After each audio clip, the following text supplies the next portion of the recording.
Markets don't fear bad news. They fear what most people haven't noticed yet. Because the biggest risks rarely arrive with sirens. They arrive as small breaks in routine, the kind most people dismiss as a glitch, a delay, or nothing to worry about. If you've ever watched a crowded room, you know the moment that matters isn't when everyone panics. It's when a few quiet people stop talking and start watching the exits. They're not smarter because they predict the future. They're faster because they recognize when the rules of normal behavior are changing. That's how financial stress typically shows up first. Not as a crash, but as frictions. A price that stops behaving, a spread that doesn't close, a process that usually runs smoothly suddenly needing manual review. The system may still be operating, but it's operating differently. And when that happens, the right question isn't, is this bullish or bearish? The right question is, what changed in the plumbing that makes the market work? That's what we're going to do here, calmly, step by step. Establish what happened, why it matters, what history rhymes with it, and what I'm watching next. Over the most recent trading cycle, prices in precious metals experienced unusually sharp movements, accompanied by disruptions in normally routine market reporting and settlement-related data flows. During the week, gold and silver futures traded on U.S.-based exchanges showed high volatility, with large intraday ranges and elevated trading volumes compared with the prior month. These moves occurred late in the January delivery window, a period that typically sees increased attention to settlement, delivery notices, and inventory classifications. At the same time, certain publicly available exchange reports, including daily summaries related to delivery activity, were delayed, incomplete, or temporarily unchanged relative to prior reporting patterns. The exchange operator publicly attributed these issues to technical reporting problems. No confirmation was provided indicating permanent data loss or settlement failure.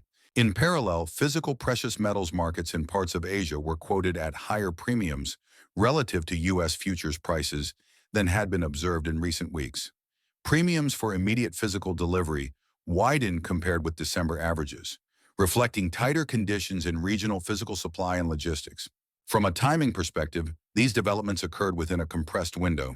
Elevated futures volatility emerged during the final trading days of the week. Reporting irregularities appeared over the weekend maintenance and reconciliation period.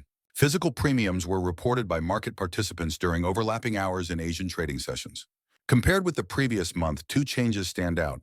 Price convergence weakened between paper futures prices and certain physical market quotations. Liquidity indicators, such as bid-ask spreads and short-term depth, were less stable during periods when they are normally consistent.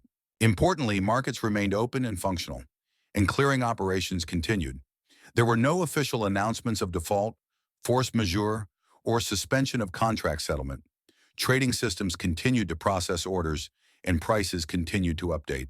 In summary, the factual record shows heightened volatility in precious metals futures, temporary irregularities in routine reporting, wider physical market premiums in parts of Asia, a change in short-term liquidity behavior compared with recent norms. These facts establish the environment in which market participants began reassessing risk, but they do not by themselves explain the cause or the eventual outcome. What matters here is not any single data point, but how multiple small frictions interact inside a highly leveraged system. Modern commodity markets operate on a layered structure. At the surface, prices are discovered through futures contracts and electronic trading. Beneath that surface sits the settlement layer, clearing, margining, delivery notices, inventory classifications, and custodial logistics. Most of the time, this plumbing is invisible because it works. When price behavior changes at the same time that settlement-related processes become less predictable, market participants begin to reassess counterparty and execution risk, not just price risk. The first-order effect is behavioral. Liquidity providers, market makers, arbitrage desks, and high-frequency firms rely on confidence that positions can be offset, delivered, or hedged without friction. If that confidence weakens, even temporarily, these participants reduce exposure, widen spreads, or step back entirely. This alone can increase volatility without any fundamental change in supply or demand. The second-order effect is price decoupling. Futures prices reflect expectations and financial positioning, while physical prices reflect availability, logistics, and immediacy. When delivery risk or logistical uncertainty rises, Physical buyers are willing to pay higher premiums for certainty. That does not require shortages. It only requires preference for immediacy over optionality. The third order effect is feedback into positioning. Traders holding leveraged positions, particularly short positions, must evaluate not only price direction, but the terms of settlement. Even without any formal rule change, uncertainty around timing or classification can lead to risk reduction, position trimming, or hedging adjustments. This process can amplify moves that began for non-directional reasons. Importantly, these dynamics affect participants unevenly. Short-term traders and leveraged funds are impacted first because their strategies depend on tight spreads and predictable settlement. Physical buyers and long-term holders are impacted later, primarily through pricing and availability rather than mark-to-market volatility. Institutions with diversified funding and inventory access are better insulated than those dependent on just-in-time liquidity. What this means is that markets can experience stress without crisis. Systems do not need to fail for behavior to change. A temporary increase in uncertainty is enough to alter incentives, reduce participation, and weaken the mechanisms that normally keep prices aligned across regions and instruments. This is why professional risk assessment focuses less on headlines and more on process integrity. When the processes that connect price, delivery, and settlement show strain, even briefly, markets respond by repricing risk. At this stage, the situation reflects a change in risk perception, not a confirmed breakdown. But shifts in perception often precede shifts in structure, which is why these developments are monitored closely by experienced participants. Periods like this are not unprecedented, but they are often misunderstood when viewed through the lens of outcomes rather than conditions. Historically, moments of market stress in precious metals have tended to begin not with price collapse or explosion, but with process strain, delivery bottlenecks, settlement uncertainty, or sudden changes in liquidity behavior. These signals usually appeared before any decisive price move, not after. For example, during the 2008 financial crisis, gold prices did not immediately spike on the collapse of major financial institutions. Instead, early signals appeared as widening bid-ask spreads, difficulty sourcing physical bars, and temporary dislocations between futures prices and physical premiums.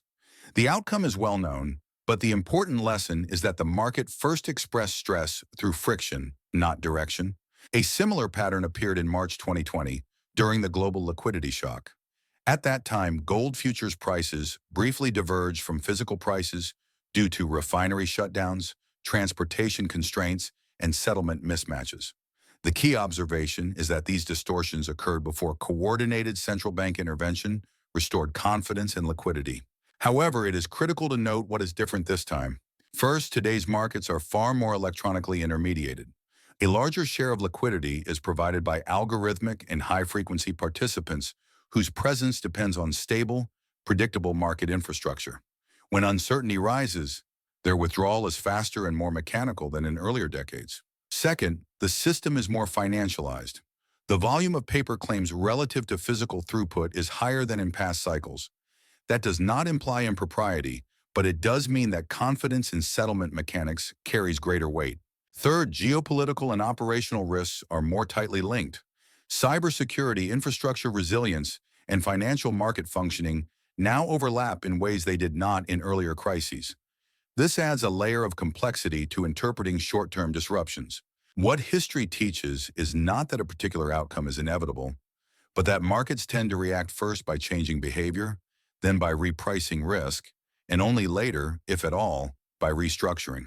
Past episodes show that many periods of apparent stress ultimately stabilized without systemic failure. Others led to durable changes in how markets operated. The difference was not visible in real time. This is why historical context is useful not for prediction, but for discipline. It reminds us that uncertainty alone is not a verdict, and that early signals require patience, observation, and proportional response. At this stage, professional risk assessment is best framed in conditional scenarios, not convictions. None of these paths is a prediction. Each depends on how observable variables evolve from here. Bull case, strength through resolution and repricing.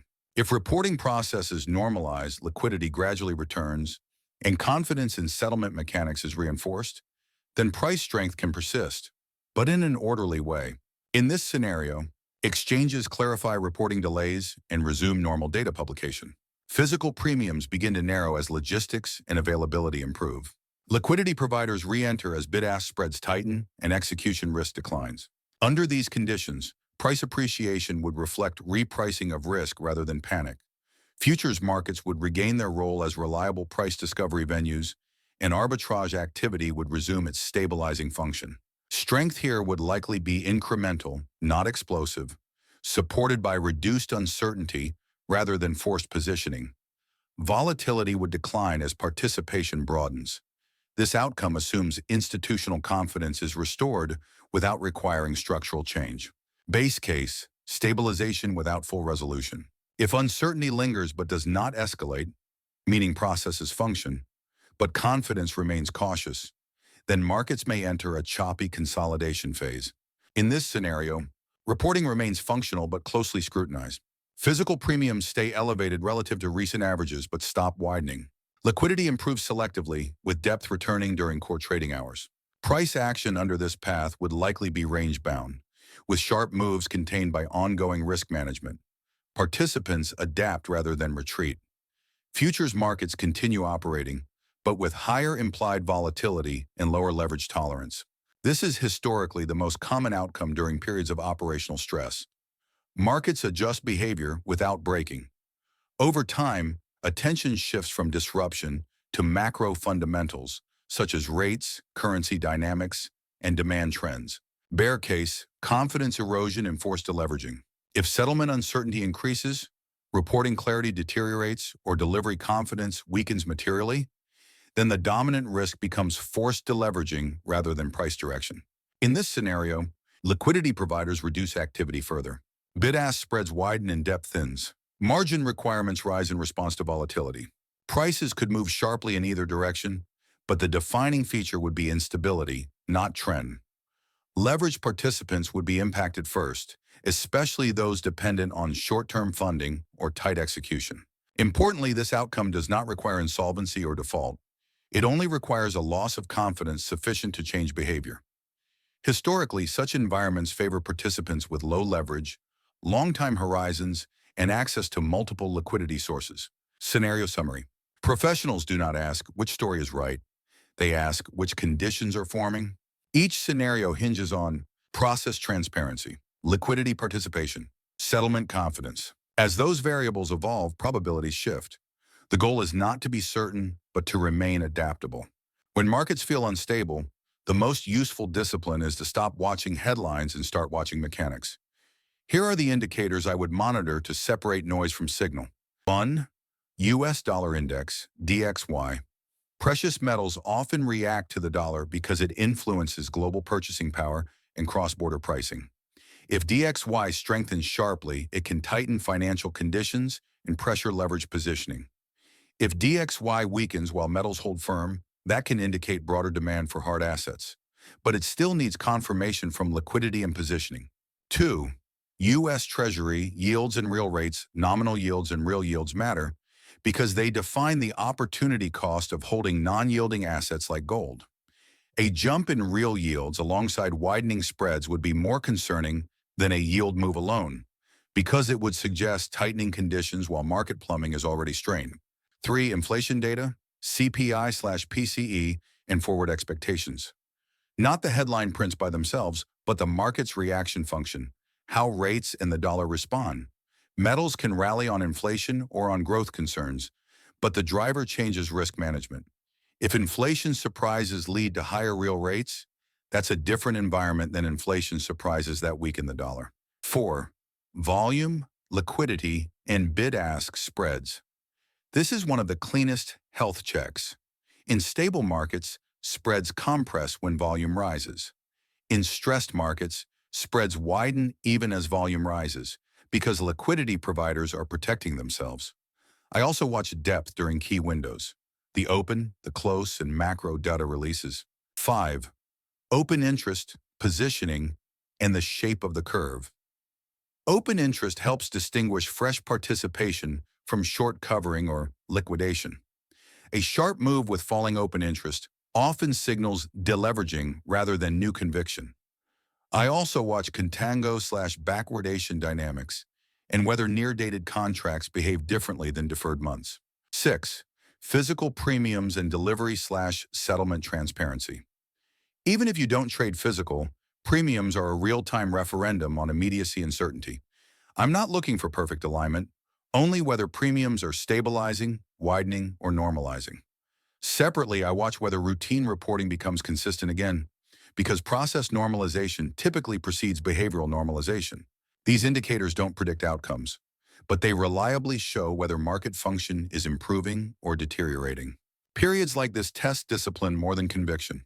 When markets behave differently than expected, the instinct is to search for certainty, someone to blame, a narrative to believe, or a dramatic conclusion. Experienced investors resist that impulse. They focus instead on process, probability, and risk control. Nothing observed so far requires panic, and nothing guarantees stability. What we are seeing is a reminder that markets are systems, not just prices. When confidence in the system is questioned, even briefly, behavior adjusts before direction becomes clear. That is why patience matters. So does flexibility. Positions sized for normal conditions may not be appropriate when liquidity and participation are changing. Risk management is not about being right. It's about staying solvent long enough to let clarity emerge. This isn't investment advice. It's simply how I'm reading the market right now. The goal is not to predict the next move, but to be prepared for more than one outcome.